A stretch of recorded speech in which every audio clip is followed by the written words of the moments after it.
Hey, listen to Wrestling Up on FreeFM, ArrowFM, and MP. As always, I'm Grady, and live on Skype we got Josh. Hey. Raw and SmackDown this week. Obviously, we got Saturday night main event next weekend, and then we got Royal Rumble after that. So we are just building towards those shows. But one thing that did come out this week on Raw, gonna crack open the show with it. Penta making his WWE debut against Chad Gable. Going for, almost 20 minutes, these two just in the ring, and hopefully a good first impression from Penta. Yeah. Can I say this is how much they trust Chad Gable to put on a match like that with somebody that a lot of the people in the crowd are not going to know and get him over in that match. Yeah, and I think it worked. Yeah, to me, because obviously, at least myself, I'm assuming you as well, knew Penta coming into this. Maybe not deeply, but we at least knew of the guy. And then you look at his reaction, the entrance, and then his reaction when he wins. And the sign for like a debuting star is that reaction when he won at the end was way louder. He had won that crowd over. He'd shown what he was capable of, and he already made fans in that crowd. Yeah. Yep. And from what I've been told, he really changed his moveset much from what he did in the other company. Which a lot of people were like, well, he can't use the sling blade because that's a signature move for Finn Balor and Seth Rollins. He used it. I think it was as best of a debut as they could have gotten for him. Mm-hmm. The question is, as always, how do they follow up? What do they do for him here? I will also say I think it's probably going to be for the best that he came alone. Mm-hmm. I know all the situations around Rey Fenix and the 9-month contract extension. I get that. But I think one of the things that I think AEW failed to capitalize with these two guys is the fact that they were, at least in AAA and Lucha Underground, they were main event guys by themselves. They just happened to also be a tag team. AEW only used them as a tag team, unless one of them was injured, which is why we're getting Rey Fenix in 9 months. But I think building him up as a solo guy, and then having Rey come in and work a bit, and then they can then put them together as a tag team when they need to. But you get 2 stars to go after that Latin star that you've been trying to create for so long in the vein of Rey Mysterio. And for the record, I think we need to see Rey Mysterio versus these two before Rey retires. I just think I've heard rumors, don't take it with a grain of salt, that Backlash might be in Mexico next year. Or if that happens, you've got to have at least one of these guys, if healthy, facing Rey Mysterio on that card. If you're not going to do Dominic Mysterio versus Rey Mysterio for the final time with Dominic finally retiring. That's the only other option. If you're not going to do that, then you've got to have Rey Fenix or Penta versus Rey Mysterio. Yeah, I think as soon as Penta hit the ground, I was watching Raw with my partner, no knowledge of anything outside of, last couple months of WWE. Immediately takes a liking to Penta and enjoyed the match that Penta and Gable put on. It might be the first time that I've heard my partner comment on the match content and the moves and being like, I really liked the whole 5 minutes start of their match and stuff like that. So something about that style just worked really well with those two and clearly working at least to casual audiences. And yeah, you're right. The second Penta hits the ring, you're already starting to list out all of these people that you want him to fight, all of these matches that they could do. And yeah, it is what does the next 3 months look like? What does WrestleMania look like for Penta? What does the 3, 6, 9 months after that look like? And it's really, up in the air in a good way, what we could be seeing from him. Might be a little bit of a program with Chad first up, but once he gets released from that first feud and let open into the wild of the roster, that's where we can potentially start seeing him shine in all these different scenarios with all of these different wrestlers that he hasn't really had a chance to go one-on-one with. And I think you're definitely right about his brother as well. I was thinking about it. I was trying to describe it. And the best way that I could describe it to my partner was that him and his brother were like the Usos, where they were just a tag team in terms of AEW and stuff. They were just a tag team, two great talented guys, but they were just in a tag team and then stuck in a tag team and a tag team and a tag team and a tag team. And then they're sort of doing a reverse Usos here. You bring over Penta and you give him that main event. Well, you give him that singles push, whether that becomes, upper mid-card main event. We'll have to see what the ceiling is on it. And then you bring Phoenix over and you show that these are two top-level guys who can tag, and not two tag team guys that a year or two from now you have to prove can actually go as singles, that we had to do with Jey Uso and we had to do with Jimmy Uso. So, excited. I think another example on the other brand are the Motor City Machine Guns. Mm-hmm. On TNA, they were both world champions. And arguably in the period that they were at TNA was maybe at its strongest. Mm-hmm. They were both world champion before the inevitable crash that was our booed brother. But yeah, I mean, and now they came in to WWE finally after 15 years, and they came in as a tag team together. And I'm not sure people will buy them as a singles person if they want to go that route.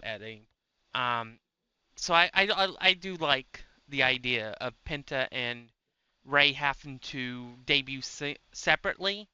At the very least, it can show what they can do in singles matches, give them chances to develop their characters in WWE, and who knows?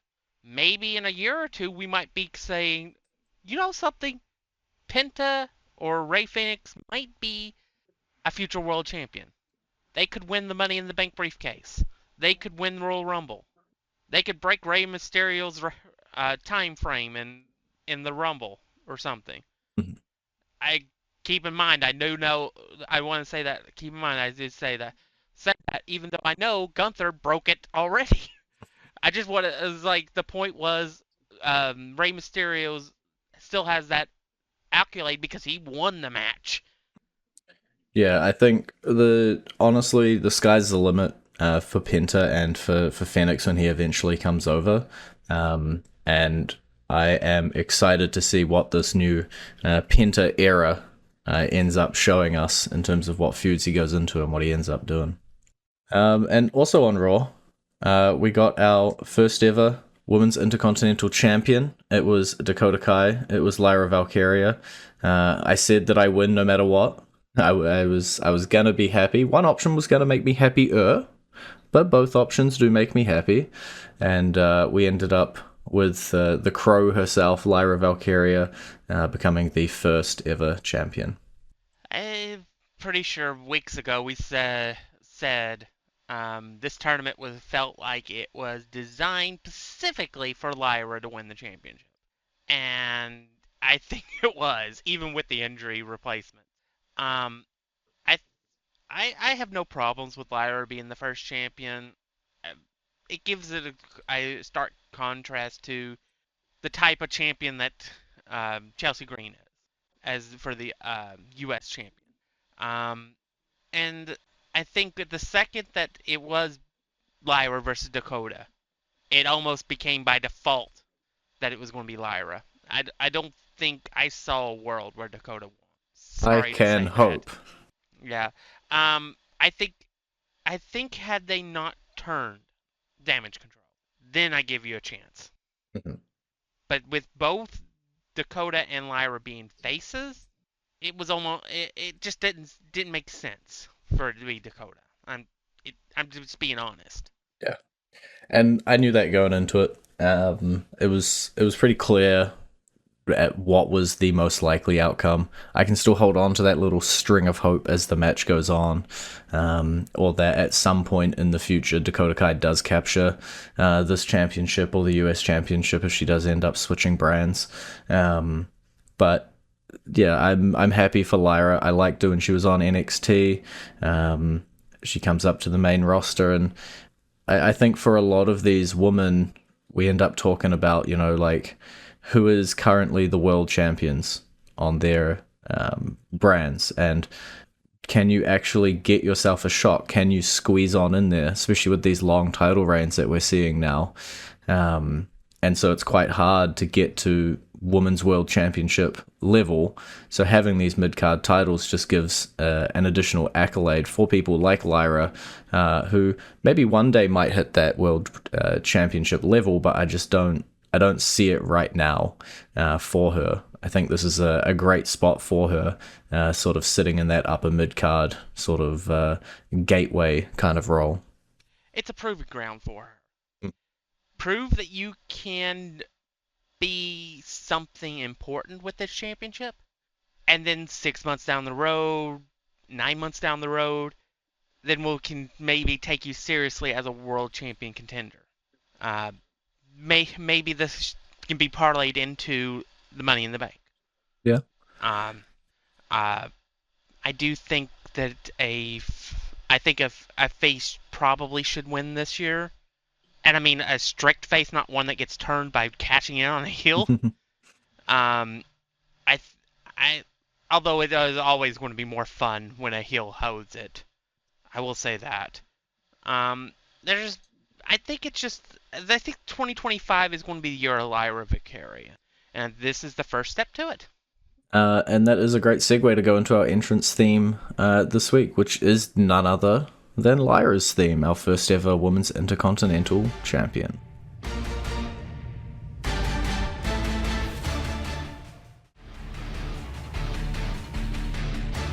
And you're back at Wrestling Roundup on FreeFM, ArrowFM, and NPR. I'm Grady. He's Josh. A lot of the shows this week were just building up towards those two premium live events, or that, special and premium live event that we've got coming up. But I want to talk about some people in the opening segment of Raw. We've started to get people announcing themselves for the Royal Rumble.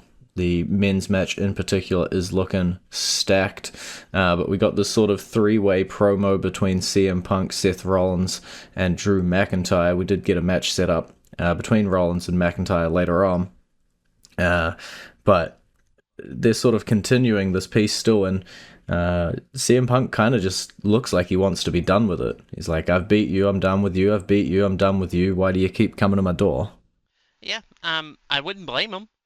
I don't really know what they were doing. I think it is more laying the seeds down for a possible, like, fusion of McIntyre, Rollins, and Kevin Owens from SmackDown. And Punk being just the obvious catalyst for it, because they're both guys that are in the ring with him hate his guts. They've both had a massive feud with him. They've both lost to him, and I think it's just another way for Drew to remind everybody, hey, I think Roman Reigns is going to be in the Rumble this year. If he wins, he could get the championship, and we could all be locked out of it for another 4 years. Yeah, I think it's... I don't know. I don't want to get my hopes up with this McIntyre, Rollins, Owens kind of thing, but the seeds are definitely there. I think it's just going to come down to whether WWE want to pull the trigger and go that route. And it's all going to come down to what does that WrestleMania card look like for those main eventers that might not be in championship matches. And there's so many different combinations and puzzle pieces or chess pieces on the board right now. that we really got to wait for the Rumble to come through, see who walks out of that as the winner. And I'd imagine after that, usually we do know both of our big world title matches, and then we can start sort of putting the pieces together, who screwed CM Punk out of winning, and, you know, figure out exactly what combination of these guys we're going to be getting in the ring. Yeah, it's definitely, it's not as clear as it's been in some years going up to the event, Royal Rumble. Like the year Shinsuke won. I called it 6 months in advance because that was so obvious. I called it even before AJ won the freaking championship. I said, this is going to be our WrestleMania match. AJ Styles versus Shinsuke Nakamura for the championship. And what was our match?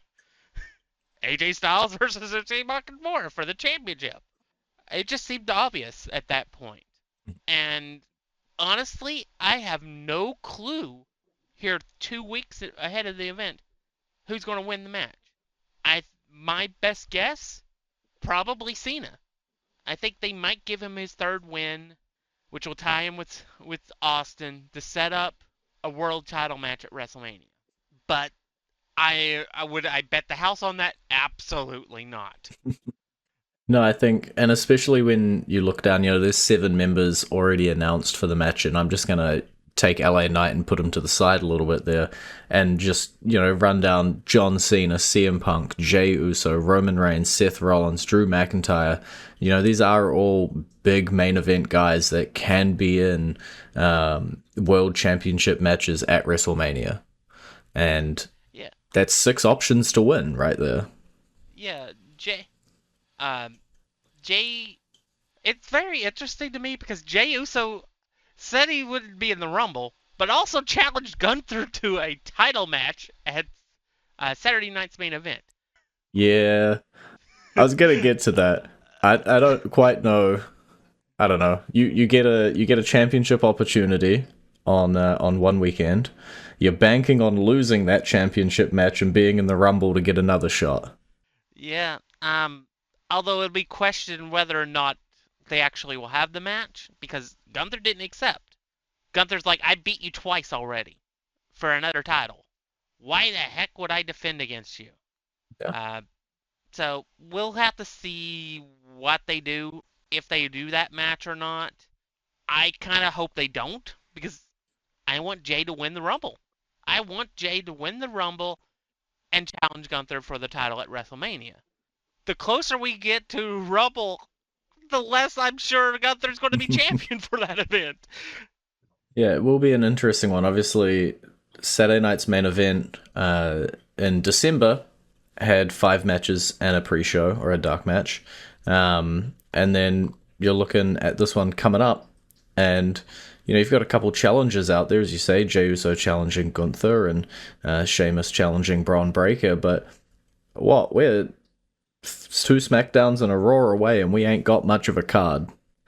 And it'll be interesting to see how it all comes together, because with it being so tight to the Royal Rumble, it's almost like the overflow or the pre-show to the Royal Rumble pay-per-view just a week ahead. And so maybe, if we're looking at the Rumble, I don't know, let me quickly click around and see how many matches we had on the card. Last year, we had scrolly. 6. It was 4.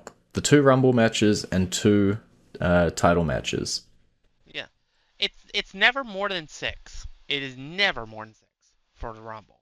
Usually 5. 5 is usually the number. So I look at this year, right? We got the 2 Rumbles, Rhodes Owens for their ladder match. You've only got 1 or 2 more spots for matches on the card. So everything else is going to have to overflow into that Saturday night's main event next weekend. Or the SmackDown beforehand. Or the Raw after. Yeah, there's lots of overflow options with the Rumble. Yeah. I think another match that'll take one of the spots, I think will end up being maybe Nia Jax versus Tiffany Stratton.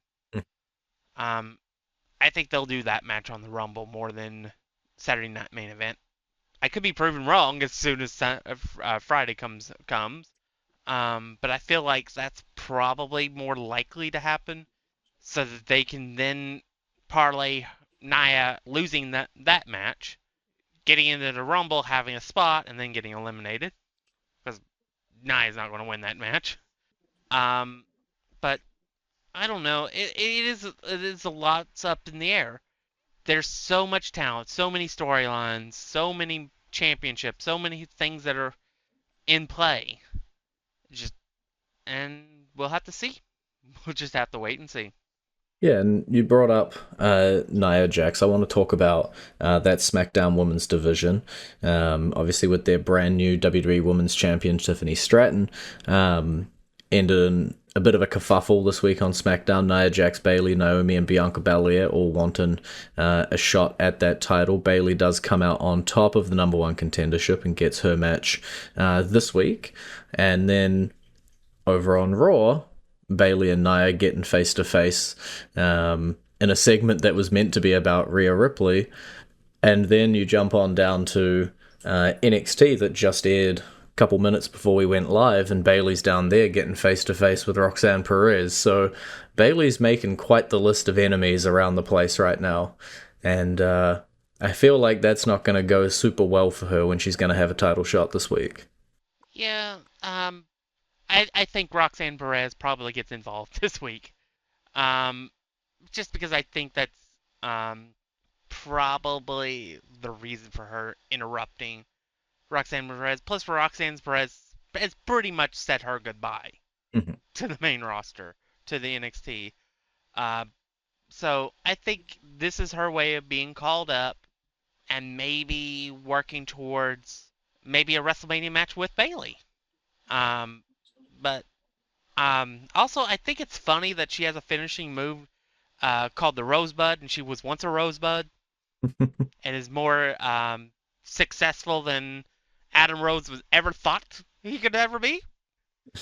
Yeah. Pretty much anybody that was in that group that was a Rosebud is more successful than Adam Rose was.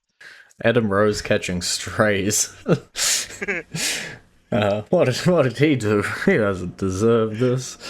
Uh, uh, I got nowhere to go. Where are we going with this? um, Save me. I'll give you something. It won't be for long, but how about we talk about the fact that the Blue Thunder Bomb actually finished the match? I feel like every time it does, we end up. It's like the headline. Yeah. Yeah, Sami Zayn beat The Miz with the Blue Thunder Power Bomb. Not the Helluva Kick, the Blue Thunder Bomb. Oh, Once a that year. yeah. It's I've always liked the move. I always think it should be a somebody's finisher because I think it is devastating enough that it could finish somebody.